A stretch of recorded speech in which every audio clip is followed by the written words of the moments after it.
Peacemakers, though, if you decide to be a peacemaker, and I hope you do decide to do that or be that, you have to understand that peacemakers are often misunderstood in our culture because our culture prizes personal rights over reconciliation. And I think we could think of a lot of examples where people have demonstrated that that's precisely what they value.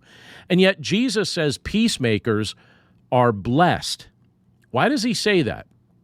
Well, the reason he says that is because a peacemaker reflects the nature of their heavenly Father. To be a peacemaker is to act in the family likeness of God, God who sent his Son not to condemn this world, but to save this world. So when we're pursuing peace, we're resembling our heavenly Father. And that's why Jesus in this passage declares that peacemakers will be called sons of God. We're resembling our heavenly Father who placed it within our heart to actually have the desire to bring peace where there is often conflict. But notice that Jesus doesn't say here, blessed are those who wish for peace, right? Or blessed are the conflict avoiders. He doesn't say something like that because peacemaking isn't passive.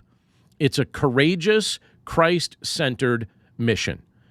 And this shows itself to be Christ-centered, whether it's helping resolve a family feud or restore unity in a church or seeking justice with mercy in society in general. Peacemaking actually flows from a heart that has first been transformed by the gospel of Jesus Christ.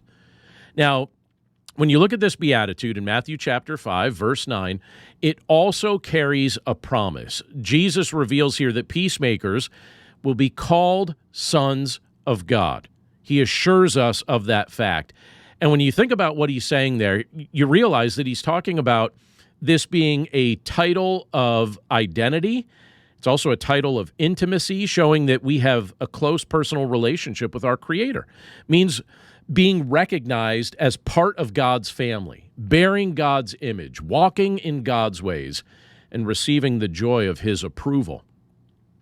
In a world that very, very frequently often misunderstands or resists peacemakers, God shows us that he sees peacemakers very clearly, and he calls them his own. He gives peacemakers the great privilege to identify with him and be identified with him.